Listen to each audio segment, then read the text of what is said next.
In the aftermath of the Gaza war, and considering the number of casualties that Israel inflicted on the Palestinians, one of the likely arguments you're going to come across as an advocate for Israel is that Israel's response in Gaza was totally disproportional.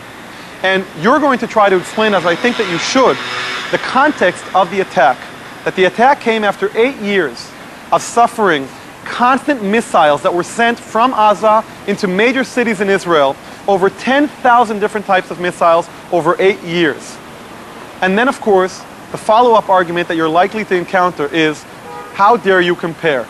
How dare you compare the number of casualties on the Israeli side, a mere few tens of Israelis killed over 8 years, to the casualties on the Palestinian side, 1,200 or such in 3 weeks? How do you answer that argument? It seems like they've done their job, right? Absolutely not. What I'm going to try to show you in the following videos are 3 primary arguments that you should present to those who criticize Israel based on this rationale.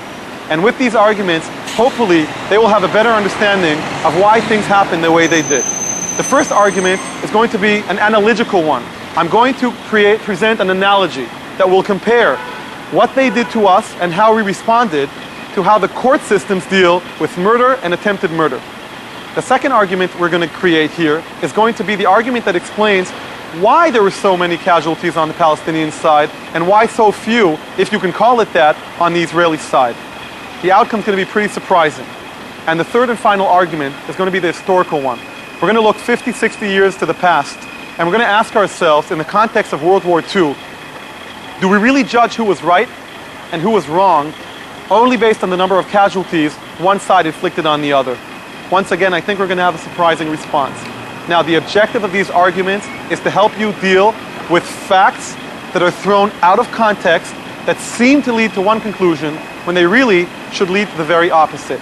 Your job as advocates for Israel is to engage those who criticize Israel, and through that engagement lead to a deeper level of analysis and a deeper level of understanding that should hopefully alter a little bit of the opinion or of the criticism thrown at Israel.